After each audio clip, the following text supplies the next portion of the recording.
तक दरिंदगी का शिकार होंगी बेटियां। नाबालिग के साथ घिनौने वारदात को दिया अंजाम। अपराधियों में क्यों नहीं कानून का खौफ। यूपी में भले ही सीएम की कुर्सी पर तेज तर्रार और ओजस्वी विचारों वाले योगी आदित्यनाथ बैठे हों, पर हालात जस के तस बने हुए हैं। कानून व्यवस्था न कल सुधरी हुई थी और न आज पटरी पर है। कल भी अपराध का ग्राफ चरम पर था और आज भी जिंदगी बदमाशों के खौफ के साये में पल रही है। एक तरफ तो सीएम महिला सुरक्षा का दावा ठोकते हैं और दूसरी तरफ बदमाशों के बुलंद हौसले सारे दावों की सच्चाई बयां करते हैं। बुलंदशहर में एक कक्षा 7 की नाबालिग छात्रा जो जिंदगी के बड़े नाजुक पड़ाव से गुजर रही थी, जिसे रेप और बलात्कार की परिभाषा भी नहीं मालूम थी, पर हवस के भूखे भेड़िए ने अपनी दरिंदगी की छींटों से उसका दामन दागदार कर दिया। मासूम की जिंदगी के खूबसूरत सफर में दर्द, चीखे, पुकारों की खौफनाक गूंजें भर दी। 6:30 बजे की बात है। मुझे वो हाथ से उठाकर ले गया जबरदस्ती।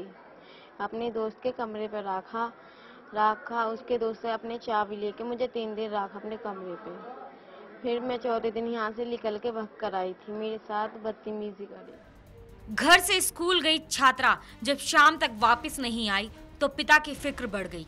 दीवानों की तरह हर जगह बेटी को ढूंढने में जुट गया, लेकिन बेटी नहीं मिली।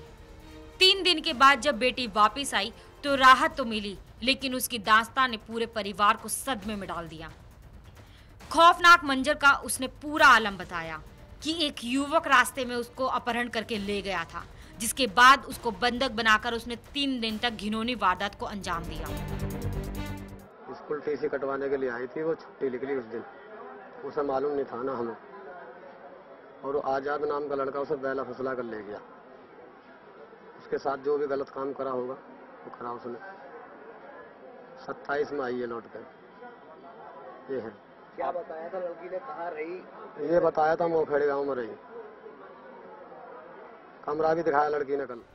ये सुनते ही पिता के पैरों तले जमीन खिसक गई और वो इंसाफ के लिए पुलिस के पास पहुंचा, जिसके बाद पुलिस ने आरोपी के खिलाफ नामजद रिपोर्ट दर्ज करके आरोपी को जल्द गिरफ्तार करने की बात कही। पीसा कॉलोनी में एक बच्ची 15 साल जिसकी उम्र बताई गई, उसको किसी लड़के के द्वारा ले जाकर 3 दिन तक रखा गया और उसके साथ गलत काम किया गया। प्रकरण संज्ञान में आते ही तत्काल अभियोग पंजीकृत कराया गया, लड़की का चिकित्सीय परीक्षण कराया गया, अभियुक्त गण की तलाश की जा रही है। अभियुक्त की गिरफ्तारी के उपरांत अग्रिम कार्यवाही इसमें संपादित की जाएगी। लेकिन सवाल इस बात का है कि आखिर बदमाशों में कानून का खौफ क्यों नहीं है?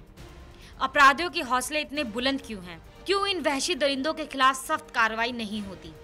क्यों लगातार बेटियों के खिलाफ अपराध का ग्राफ बढ़ता जा रहा है? आखिर यूपी में कब बहाल होगी कानून व्यवस्था? कब खुद को महफूज समझेंगी बेटियां? Bureau report, national Dastak.